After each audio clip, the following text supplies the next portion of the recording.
Hello, welcome to the lecture series in quantum mechanics. Today I am going to discuss most fundamental equation in quantum mechanics is the Schrodinger equation.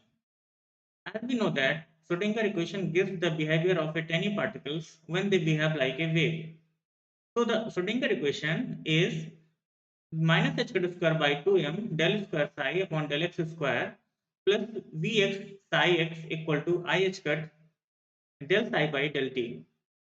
So, are this Schrodinger equation is a wave equation? I think maybe not, because as we know that there are three type of partial differential equation in classical theoretical physics. First one is the wave equation, second one is the heat equation, and third one is the Laplace equation. So let's understand the general form of the wave equation.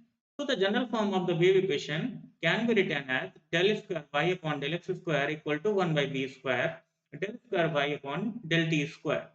Here we can see this left hand side term is the curviness, means this shows the curvature of that quantity. Here this quantity is y, and it's the right hand side, this quantity is the acceleration.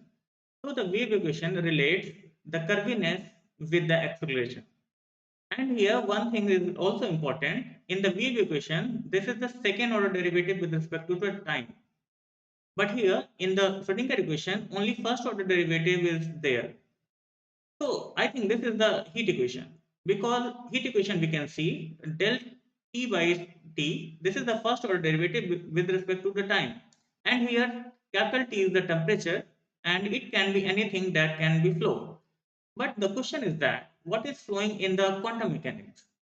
The probability density is flowing in the quantum mechanics.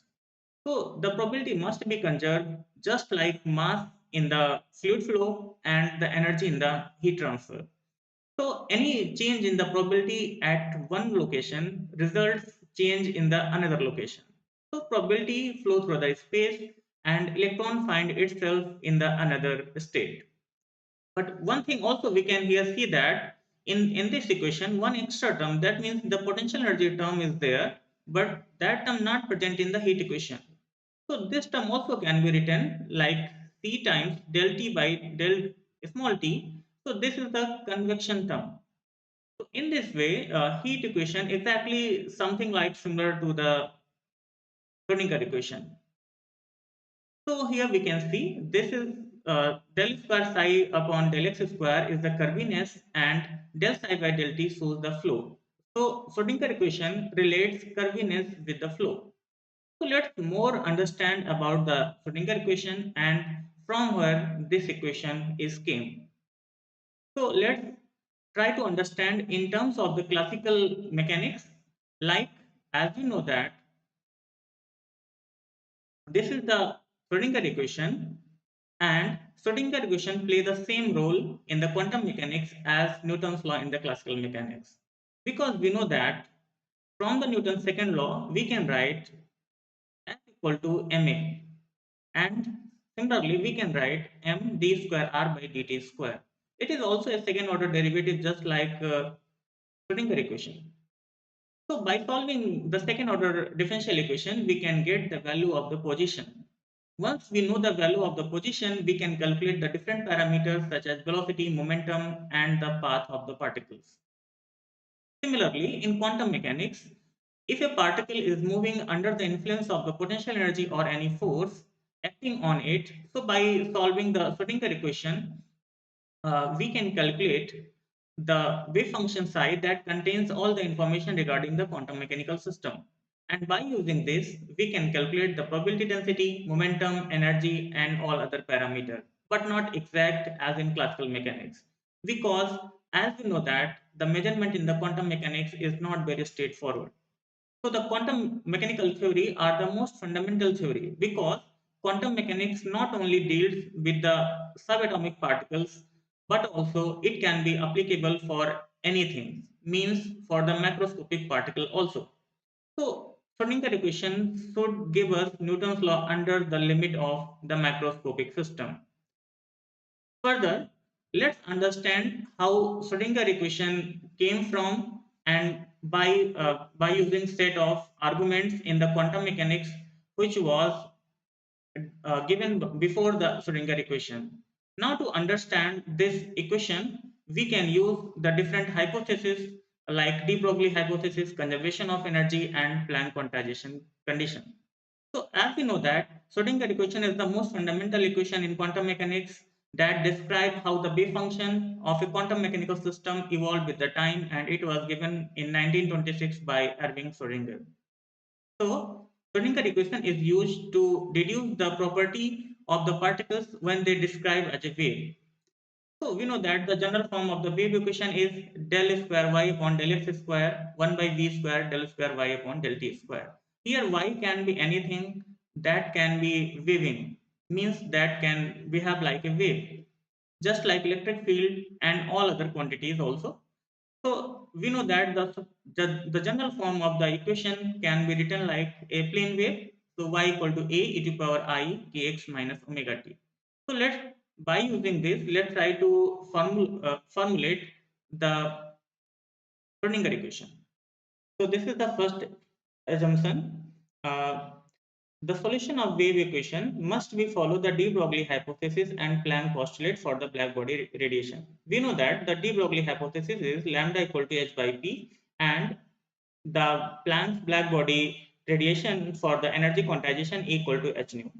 Here we can see that k equal to 2 pi by lambda, and if we put the value of the lambda, so k will be 2 pi p by h, and here we can see k equal to p by h cut and e equal to h cut omega. Now if we put this value, so the wave function or the psi can be written as a e to power I px minus et by h cut.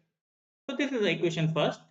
Now we know that the total energy will be conserved for any system. So E equal to p square by 2m plus Vx. So from here, we can differentiate the equation with respect to the position, means with respect to x. So del psi by del x can be written as a I p by h cut e to the power I px minus et by h cut. Now take the double derivative of this. So this equation will be del square psi upon del x square equal to a I p upon h cut whole square e to the power I px minus et upon h cut. After the rewriting this equation, this can be del square psi upon del x square equal to minus p square by h cut square psi x. Similarly, we can write here p square psi equal to minus h cut square del square psi upon del x square. Now, differentiating equation first with respect to time. So this equation will be del psi by del t equal to a minus ie by h cut e to power I px minus et by h cut. And after rewriting, this equation will be minus ie by h cut psi x. So here e psi x equal to I h cut del psi by del t. So by using these two equations, we can put in the conservation of energy equation.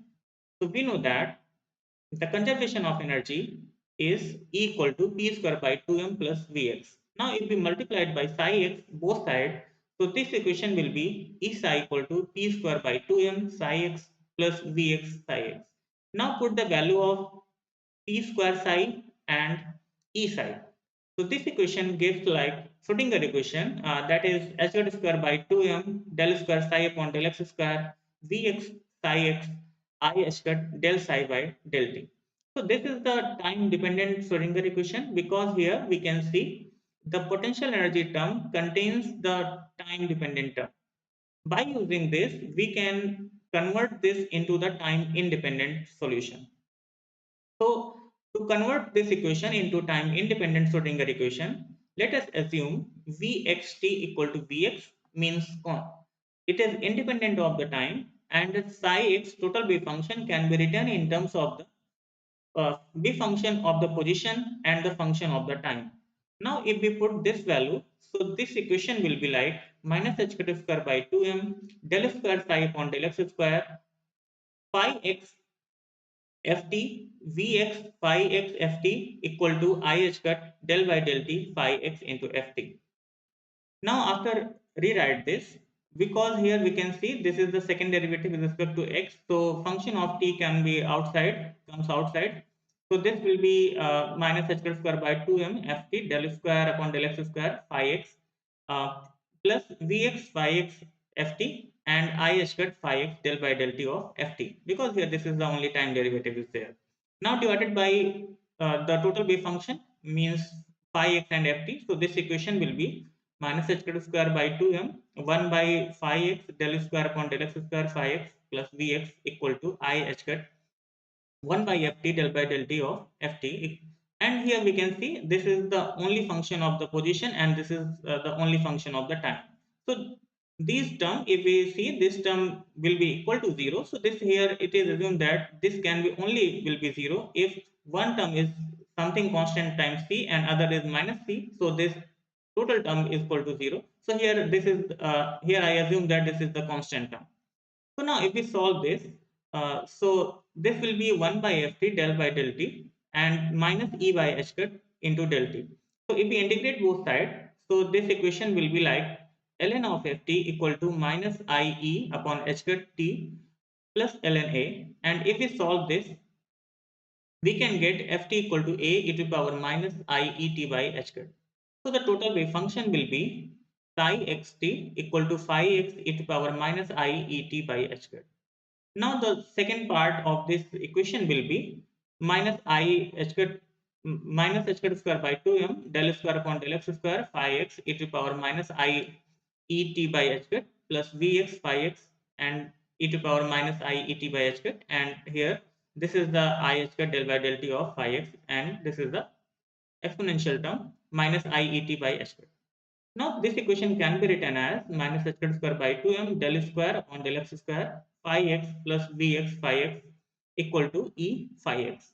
So here we can see this is the time independent Schrodinger equation. So this is the time independent Schrodinger equation.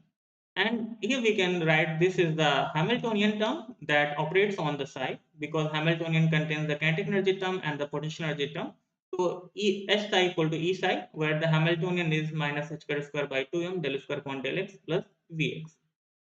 Now the application part of the Schrodinger equation is that, so Schrodinger equation can be used in two ways. First one, if the wave function is given and the question is what will be the potential of the system.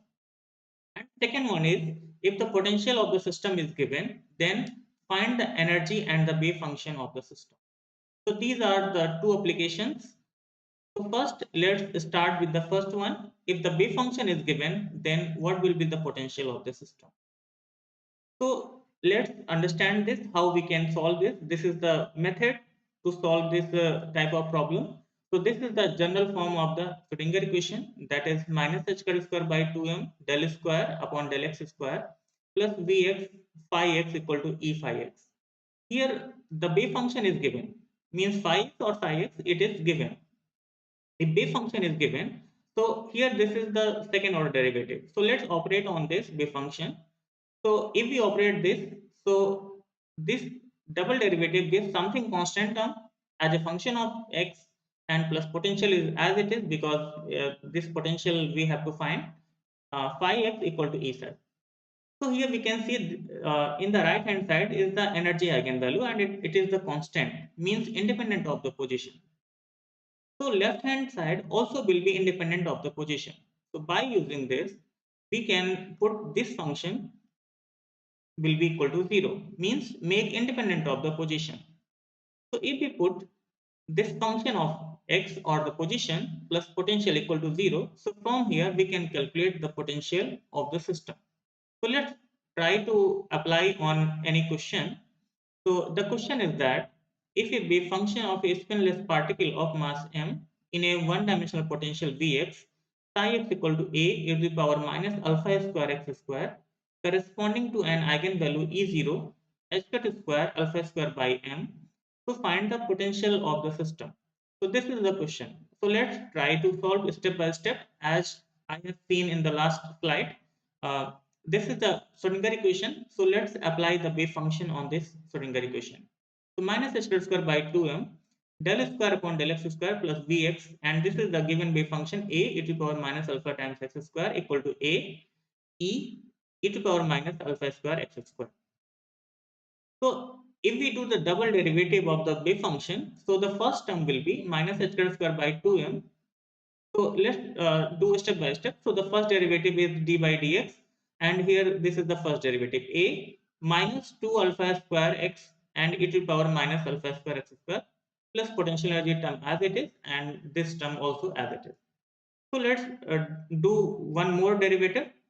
So if we do one more derivative, so this equation will be minus h square by 2m a, and here minus 2 alpha square x whole square and e to the power minus alpha square x square plus minus 2 alpha square a e to the power minus alpha square x square plus potential energy term and the total energy term. This will be as it is. So let's take the common the wave function here. So if we take the common the wave function, so this equation simplifies minus h square by m alpha square minus 2h square alpha power 4 x square by m, and the potential term and wave function is comes out here and from the right side also.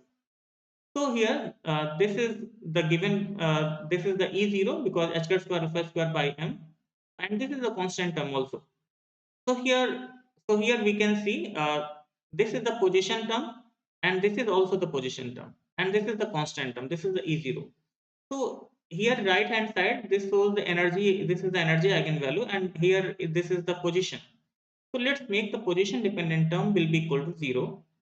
So if we make the position dependent term is equal to 0, so this will be Vx minus 2 h square alpha power 4 x square by m equal to 0. So from here we can calculate the potential is like 2 h square alpha square by m alpha square x square. So here given E0 is h square alpha square by m. So we can put on this. So this will be Vx equal to 2 E0 alpha square x square. So here we can see this is the potential of the quantum harmonic oscillator. So this is the harmonic oscillator potential.